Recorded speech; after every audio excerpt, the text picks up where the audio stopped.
Baik, setelah kita belajar mengenai bagaimana cara melaporkan hasil pengukuran langsung, kemudian kita juga setelah belajar notasi ilmiah serta angka penting. Nah, sekarang kita belajar mengenai bagaimana cara melaporkan hasil pengukuran tak langsung. Nah, seperti yang sudah kita pelajari ya di materi sebelumnya, untuk mengukur volume logam kecil ini bisa secara langsung, yaitu dengan menggunakan gelas ukur. Dan bisa juga diukur secara tidak langsung melalui pengukuran panjang, lebar, dan tebal balok. Jadi, panjang, lebar, dan tebal balok ini diukur terlebih dahulu, baru kita dapat volume balok tersebut. Nah, ini contoh dari pengukuran tak langsung. Nah, kalau kita generalisasi ya, misalnya Z itu adalah fungsi dari X, Y. Contohnya tadi, volume adalah fungsi dari P, L, dan T, yaitu perkalian. Sementara X dan Y-nya ini dihasilkan dari pengukuran langsung ya. Dan besaran X dan Y-nya ini tentunya ada ketidakpastiannya, jadi memiliki ketidakpastian, maka Z-nya juga harus dilaporkan seperti ini gitu. Z sama dengan Z0 plus minus delta Z. Nah, tapi untuk menentukan Z0, delta Z, dari X0, Y0, delta X, dan delta Y, maka harus meninjau 3 kasus. Yang pertama, semua ketidakpastian dari pengukuran tunggal.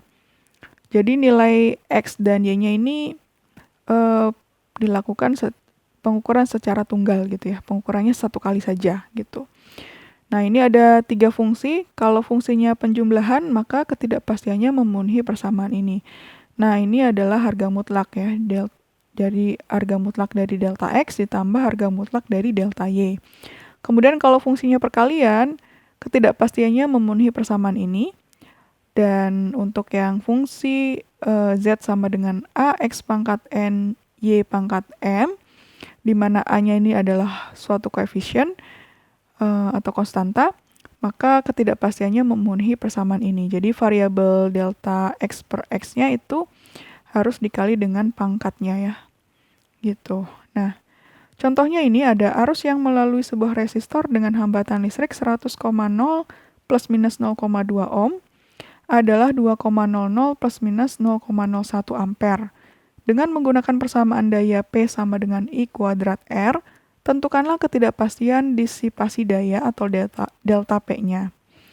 Nah, kita lihat di sini I-nya kan 2,00 plus minus 0,01. Berarti di sini I0-nya 2,00 dan delta I-nya 0,01. Untuk yang R, di sini dituliskan 100,0 plus minus 0,2 ohm. Berarti R0-nya 100,0 dan delta R-nya adalah 0,2. Nah, yang ini kita hitung ketidakpastiannya ya, memenuhi persamaan yang ketiga ini, karena kan di sini ada pangkatnya ya. Jadi masukkan di sini pangkatnya 2, kemudian dikali dengan harga mutlak dari delta I per I, ditambah dengan harga mutlak dari delta R per R. Nah, baru dimasukkan semua nilai-nilai I dan R-nya. Nah, setelah dihitung, ternyata hasilnya adalah 1,2%. Nah, 1,2% ini dia mendekati lebih dekat dengan 1% ya. Jadi berhak dilaporkan atas 3 angka penting untuk nilai P-nya ya, nilai P-nya. Jadi kita masukkan nilai P-nya kan I kuadrat kali R, jadi I-nya 2,00 kuadrat, R-nya adalah 100,0, jadi dikali 100,0, hasilnya adalah 400 watt. Sementara untuk ketidakpastiannya, delta P-nya adalah tadi 0,2% dikali P-nya, yaitu dikali 400-nya, yaitu 4,8 watt. Nah, sehingga hasil perhitungannya dituliskan seperti ini ya. Kan awalnya kalau sesuai dengan ini, P-nya adalah 400 plus minus 4,8 watt gitu ya.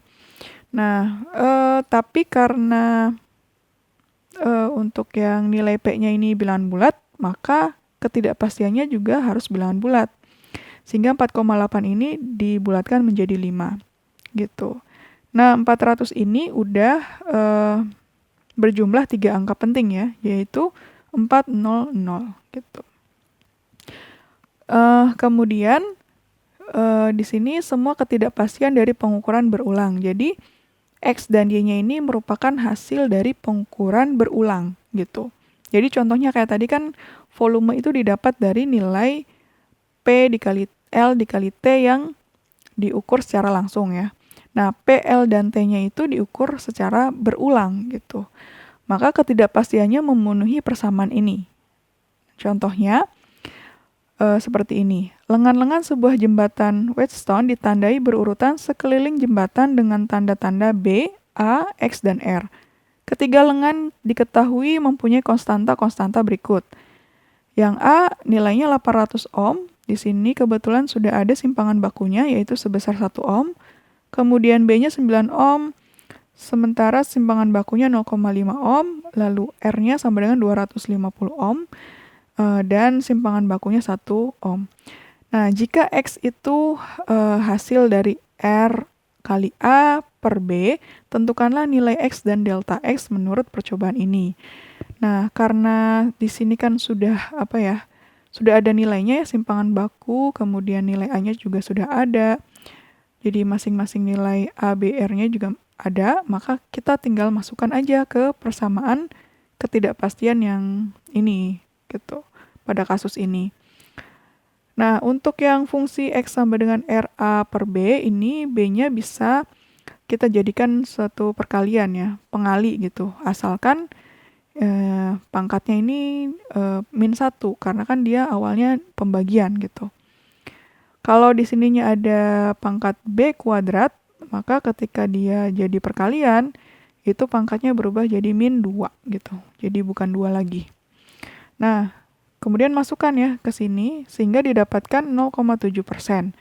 Nah, 0,7% ini lebih dekat dengan 1%. Maka berhak dilaporkan atas 3 angka penting. Nah, kemudian kita hitung dulu X-nya, yaitu RA per B. Kita masukkan masing-masing nilainya. Nah, ini diperoleh 2,333. Kemudian delta X-nya ketidakpastiannya juga kita hitung, yaitu 0,00695 dikali 2,33. Atau ini bisa juga 0,7% dikali 2,333 gitu. Hasilnya adalah 16,2. Nah, kita tuliskan ya, untuk yang tuliskan apa adanya di sini 2,333 plus minus 16,2.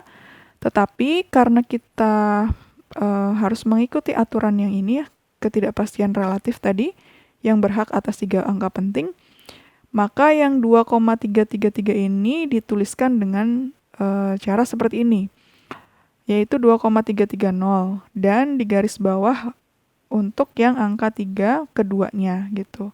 Supaya jadi 3 angka penting. Kalau ini kan masih 4 angka penting ya. Nah gitu, jadi supaya 3 angka penting, maka angka 3 yang kedua ini harus digarisbawahi dan yang 3 ini diganti dengan 0. Nah, kemudian ketidakpastiannya harus mengikuti nilai X ini ya. Karena nilai X ini adalah bulat, maka ini juga dibulatkan. Jadi 16 gitu. Kemudian yang terakhir ini semua ketidakpastian sebagian berasal dari pengukuran tunggal dan sebagian dari pengukuran berulang. Jadi misalnya fungsinya seperti ini, maka untuk mencari ketidakpastiannya memenuhi persamaan ini. Nah, mungkin untuk yang materi ini cukup di sini. Kita lanjutkan ke materi berikutnya.